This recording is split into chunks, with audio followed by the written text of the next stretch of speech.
is a good time to be with us right now because we are making one of our favorite things for the Christmas season, and that is hot cocoa. And we're going to do two different versions.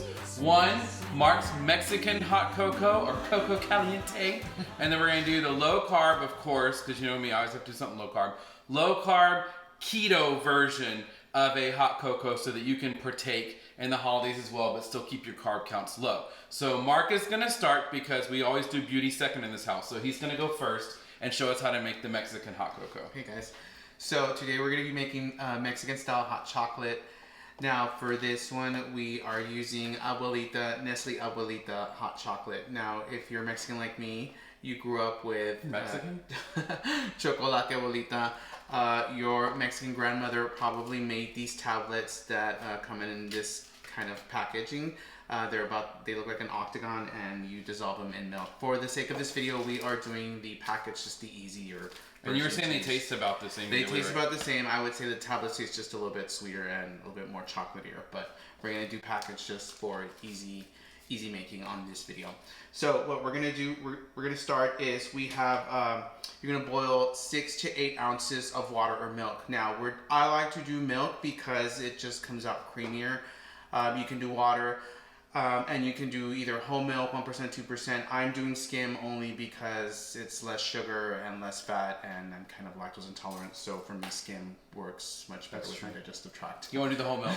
He'll be skywriting by Christmas Eve.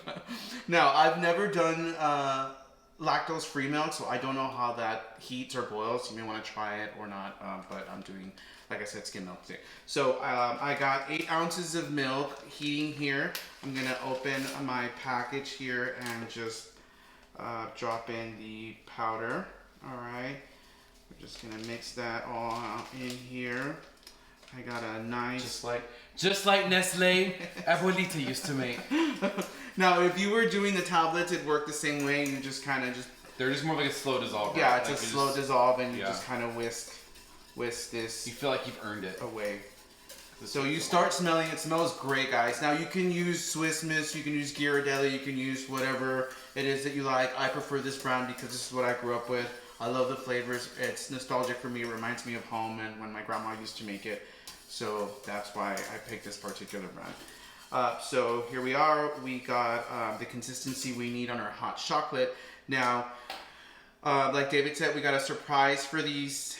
Oh yeah, we have a surprising. I don't think I mentioned that actually. Yeah. So here's one thing we're gonna do, but we're gonna also do it kind of a fancier way. Marc's gonna show you, so that if you were having a party or having people over, or you just really want to show off, like you went to a lot of trouble, this is how you would do that. Or if you just like it, it's a great method. All right. So what we're gonna do is we're gonna rim our glass with candy cane. All right. So here we have some water in a shallow dish of water in a dish, and so we're just gonna dip the rim of the glass into the water, and then here we have some crushed candy cane that David spent all afternoon crushing like a madman with his mallet. That's right. And honestly, I've just found that's the easiest way to do it. You could use a food processor or something, but these candy canes are so delicate that if you take like a Ziploc bag, something like that, maybe some wax paper, wrap around it, and just use your mallet lightly, it's just gonna crush them right, easy, easy, easy. And it doesn't have to be perfect, just as long as you get most of it on there. This one didn't come out as good as I wanted, but it'll work. Yeah, it really gives it that festive touch when you do it that way. It really does. So there you go. We're gonna do. We're not gonna do mine just because David. There's really no low carb way to do candy cane, but. All right, so there you are. But for the folks who are drinking traditional, this is like the nicest way to do it. For sure. So David's gonna show us how to do the keto version hot chocolate. Right, so you keep that warm there for now, right? Yes. And will you pass me the hot water? So what we're gonna do, thank you, sir. So what we're gonna do, and you know, with like a lot of recipes, I'm just gonna show you the basic. For like one serving, you can quadruple this, double it, whatever you need to do to make more. But we're gonna start with our Hershey's unsweetened powdered cocoa. I've got vanilla extract, as well as, I'm using sucralose. You could use any sweetener you want, but the sucralose is super sweet. I start out with 2 drops, add more if you need it. That's kind of a personal taste situation. And then our hot water. So we're gonna go ahead and pour about 8 ounces. I like to say about and give you an exact number, but yeah, 8 ounces. Thank you, sir. Of the water. And then we're gonna take 2 tablespoons of our unsweetened cocoa. Put 1. And it's the secret ingredient that we're most excited about that we'll show you here in just a few. But that's gonna be our cocoa. And then I use about 1/8 of a teaspoon or just like a little splash of vanilla. Again, this is personal taste, as much as you'd like. I like things to have a nice, sweet, kind of vanilla flavor. It gives it a richness, so I put a little bit more of that in there, yeah. And then I'm gonna, like I said, do 1, 2, actually I'm gonna go with 3 right now, because I like it a little bit sweeter, right? On the edge. Yeah, right, on the edge with our little sweetener here. And then that's it. That's literally all the ingredients you'll need. I'm gonna use a fancy spoon because I'm convinced things come out better with fancy spoons. But honestly, if we weren't doing the video, it'd probably just be like a whisk like Marc was using, or a wooden spoon, whatever gets the job done. So I'm gonna go ahead and let you go ahead and put yours in the glass. So I'm gonna pour in my hot chocolate into the glass here, very, very carefully. Shaking like Katharine Hepburn on a helicopter. And you can see Marc's is a little bit lighter because of the milk and the type of cocoa, the Abuelita. This one is more of a kind of a mud color, so it's your kind of more traditional. But you'll notice Marc left a little space in the top. And why is that, Marc?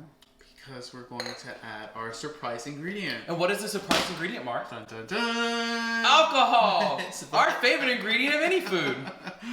So we are going to add some vodka. Now, around this time of year, they usually have the Smirnoff peppermint vodka. It comes in a commemorative candy cane looking bottle. This year, for some reason, probably due to COVID, there wasn't any available, but anywhere. They did have this. We went to all of our usual liquor stores, every single one of them. They did not have it. So we found this Smirnoff festive bottle. Looks like an ornament.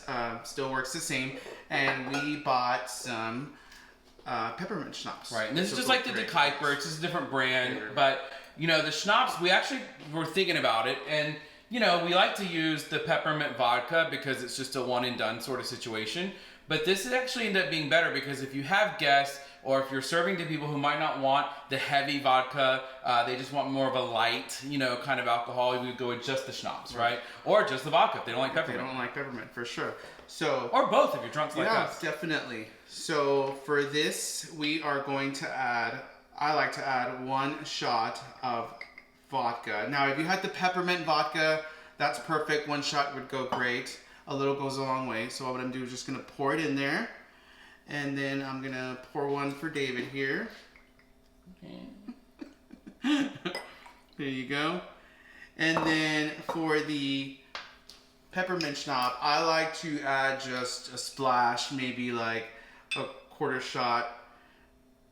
There you go. Not too much. I only like it to give it a little bit of flavor. Yeah, a little goes a long way with schnapps. Yeah. It can get pretty minty pretty quick.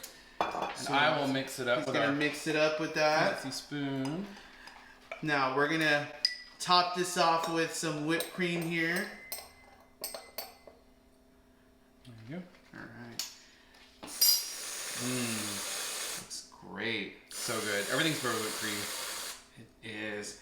And then for garnish, we have some nice little candy canes here that we're just gonna add. Just like that. There you go. And there you go, guys. We have That's how it's done. hot chocolate for this wonderful winter season. And people think you spent forever on it, and really you didn't. They taste great. So cheers. Cheers. Test it out and see. Very, very good. Awesome. Subscribe, like, comment, let us know what you think. And we will see you soon, guys. Yeah, Merry Christmas. Holidays. Thanks Merry for watching, Christmas. everyone. Thanks for watching. Bye. Bye.